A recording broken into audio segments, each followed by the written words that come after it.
इस वक्त हमारे साथ मौजूद है bar association president Poonch. Sir बताएं, ये जो प्रेस कॉन्फ्रेंस रखी है किस हवाले से रखी है?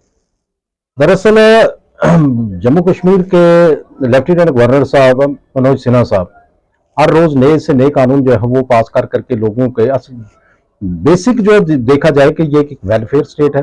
वेलफेयर स्टेट का मतलब ये होता है कि जहां लोगों के हकूक का तहफ़्फ़ुज़ करके लोगों की बेहतरी के लिए जो है वो कानून बनाए जाते हैं।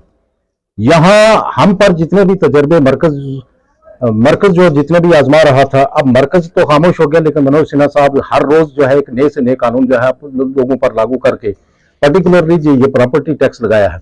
आप जरा गौर कीजिए 1987 से लेकर के इस वक्त तक जम्मू कश्मीर जो है ये आग में जल रहा था। आज भी कोई अगर ये कहें कि हमने इस रियासत पर कंट्रोल कर लिया है या जम्मू कश्मीर में हमने मुकम्मल जो है हमारा ही कंट्रोल चल रहा है, तो ये बिल्कुल गलत बात है। आप लोगों को जो है उकसा रहे हैं। प्रॉपर्टी टैक्स का मतलब यह है कि पुराने दौर में एक आदमी ने मुझे सुनाया कि महाराजा के दौर में जो है वो जमीनों का टैक्स हुआ करता था। जब वो टैक्स अदा नहीं करते थे तो उनके घर के अंदर जो है भैंस, गाय, भेड़, बकरी जो भी है वो पकड़ करके ले जाती थी। वही उसी तरफ अब हम दोबारा जो है हमने बढ़ना शुरू कर लिया। जम्मू कश्मीर को तजर्बा का मत बनाइए, मत इस रियासत को जो है इस दर्जा देने के बजाय इसका जो सबसे पुरानी रियासत थी उसका दर्जा बहाल करने के बजाय आपने जो है ऐसे कानून थोपने शुरू कर लिए जो कल जम्मू कश्मीर के आवाम के लिए जो है वो बवाल जान बन रहा है। हम लोगों को बहुत आपने सताया, पर्टिकुलरली जब 5 अगस्त 2019 से लेकर के जब आपने दफा 370, महाराजा की सोच उस वक्त बहुत दूर की थी। जम्मू के लोगों को यह समझ आज आ रही है कि महाराजा की सोच कितनी लंबी थी कि 35A और 370A जो है वो गारंटी थी जम्मू कश्मीर के लोगों के लिए कि इनकी जमीनों पर, इनकी जायदाद पर, इनकी नौकरियों पर किसी का कोई हक नहीं था। ये खत्म कर करके जम्मू कश्मीर के अंदर जो है सबसे बड़ा नुकसान इन्होंने हमारा ये किया है कि आज बाहर का जो भी आदमी आता है वो यहां आकर के जमीन खरीद करके यहां के माहौल को वो बर्बाद कर रहा है। वो अभी हम उस सदमे से निकले नहीं थे तो इन्होंने सबसे पहले जो है वो स्टेट लैंड पर जो है इन्होंने हमारे हकूक जो है उस पर उन्होंने खत्म किए। भाई पॉपुलर गवर्नमेंट बनी है, कॉन्स्टिट्यूशनल गवर्नमेंट थी, कॉन्स्टिट्यूशन ने इजाजत दी तो वक्ती तौर पर जो भी जहां प्राइम मिनिस्टर की हैसियत से रहा या चीफ मिनिस्टर बाद जो है जम्मू कश्मीर का चीफ मिनिस्टर बना या उससे कबल जो है वो प्राइम मिनिस्टर बना, जो उन्होंने कानून बनाए वो कॉन्स्टिट्यूशन के दायरे के अंदर रह करके बनाए। कॉन्स्टिट्यूशन को तो नहीं उसने तोड़ा।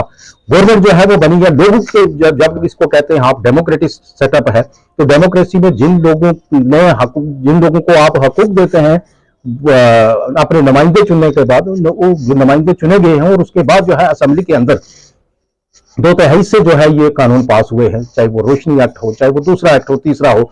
अगर चलो रोशनी एक्ट को आप छोड़ दीजिए, लेकिन बाकी कानून के तहत जो है जिन लोगों को हकूक दिए गए थे वो कानून आपने तो खत्म कर दिए। खत्म करने के बाद अब अगर जम्मू कश्मीर को रीबिल्ड करना है तो ऐसे कानून मत पास करिए जो लोगों को नुकसान पहुंचाने के लिए पास कर रहे हैं। ऐसा बंद कीजिए, ऐसा जुल्म तशद्दुद न कीजिए। जो आज बार एसोसिएशन पुंछ ने जम्मू बार एसोसिएशन की जो कॉल दी गई थी उनको लबैक कहते हुए उनके साथ जो है शाना बिशाना हम चलने के लिए तैयार हैं। जो फैसला वो जम्मू से हमारे साथ हमारे हक में कर रहे हैं तो उसके साथ जो है वो चाहे कल अगर कोई दूसरा हमें स्टेप उठाना पड़े तो वो उसके लिए बार एसोसिएशन पुंछ जम्मू बार की पूरी फुल सपोर्ट कर रही है।